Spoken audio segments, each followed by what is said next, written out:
This is Across the Aisle, the podcast about bipartisanship from the National Conference of State Legislatures.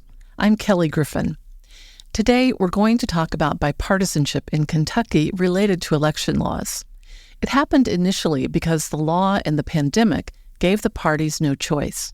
According to Kentucky law, the Secretary of State, Republican Michael Adams, and Governor Andy Beshear, a Democrat, were the two people who had the authority together to postpone an election due to an emergency.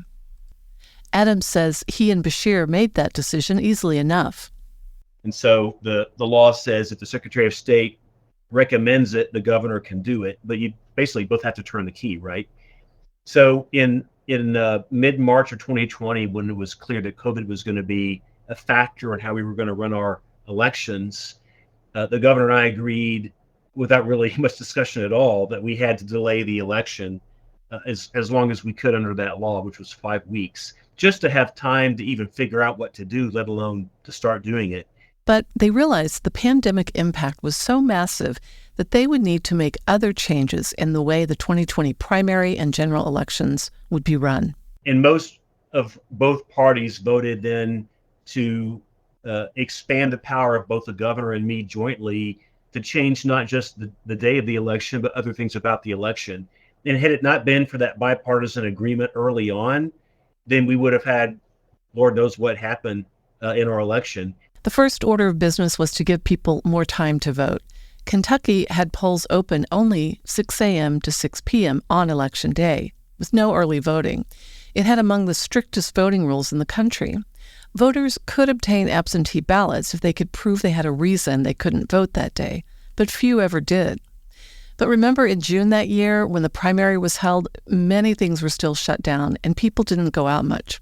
So the state had staffers quickly put together an online portal in time for the June primary. Voters could request a ballot, get it in the mail, and deliver it to voting centers as early as 3 weeks before Election Day. The system even allowed them to track their ballot through the process. That was a big hit with voters. 75% cast their ballot that way. What we found in 2020 is we actually had a cleaner election because of early voting. There were a bunch of predictions that we'd have all this fraud, and we just didn't. And we actually learned from career prosecutors and law enforcement that early voting helps prevent fraud, because in Kentucky, when we have vote fraud, it generally takes the form of vote buying. It's generally some poor part of the state in a small area where some local candidate is buying votes with cash or alcohol. If you run an operation like that on one day, maybe you can get away with it. What we found is that when you expand the voting periods, it's harder to pull that operation off because your exposure increases.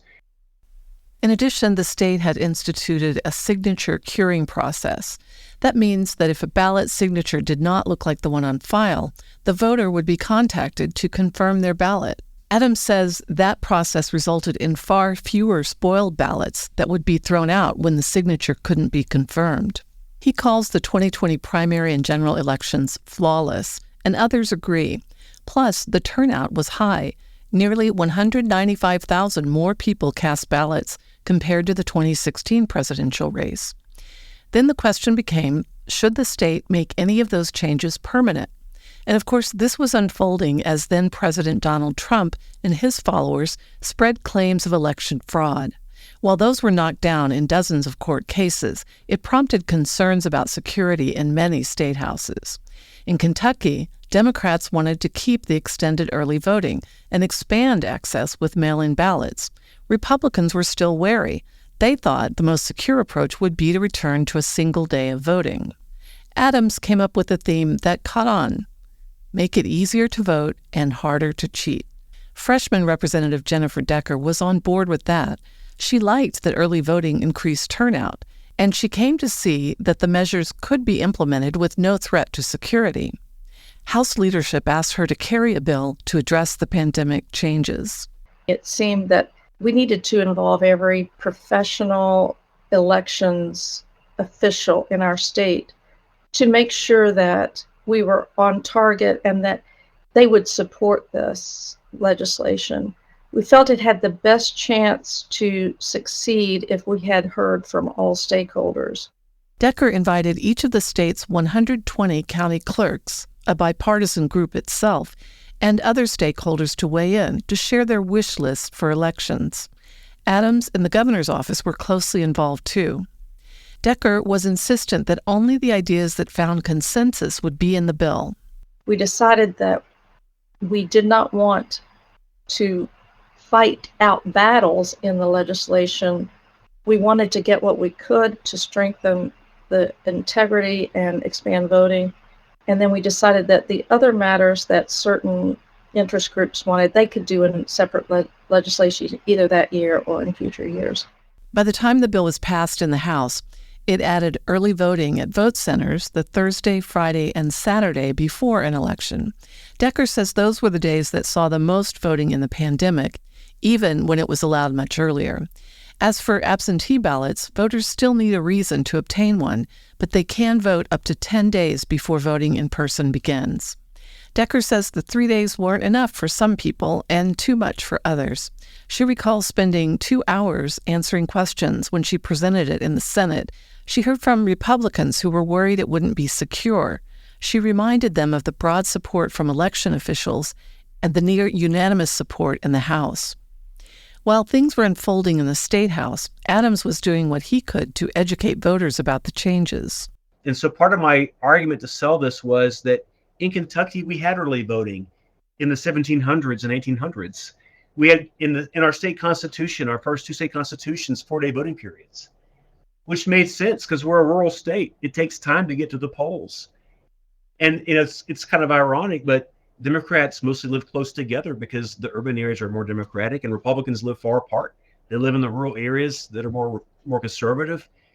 And certainly I don't push early voting to help one side or the other. It's utilized roughly the same by voters of both sides. But I wanted to make the point that this is something that the founding fathers came up with. This isn't some radical idea that's brand new and untested. In the end, Democrats got behind the bill because if it wasn't all they wanted, it still created more access to the polls than before the pandemic. U.S. Representative Morgan McGarvey was a state senator at the time. I wanted to see the rules in place for 2020 put into law. The elections worked really well. We had great participation.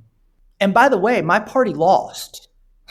So, I'm not saying this for some selfish reason. He notes that some states revised voting to become more restrictive, but even then, they were still less restrictive than Kentucky's new rules. But he believed the bill at hand was the best they could get. And so when the legislature came back in 2021, I was really pleased that the reaction to 2020 was to expand voting in Kentucky, not restrict it. We didn't go as far as I would have gone, but I think we still made progress. Adams says those two ideas, access to voting and security of the vote, are not in opposition, even though parties have squared off about it in other states. The Democrats love the access part and the Republicans love the security part. And so both sides got what they wanted. Adams says it was particularly important for this process to start with the cooperation between him, a Republican, and the Democratic governor. I do think it was good overall for public confidence in the election to have a D and an R at the table together, working it out, appearing jointly at press conferences, because that meant that it was unlikely that one side would claim the other side was going to rig the rules. The Democrats saw the governor and the Republicans saw me, and so both sides thought, well, yeah, this must be fair because my guy's at the table.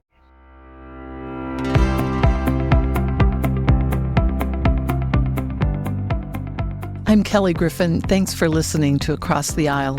What kind of bipartisan work has happened in your state house? As always, we want to hear your stories. Send us an email to acrosstheaisle@ncsl.org.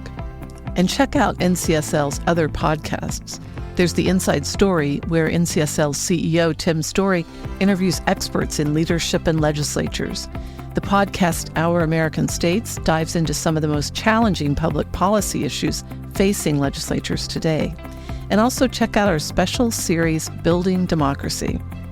Find these wherever you get your podcasts.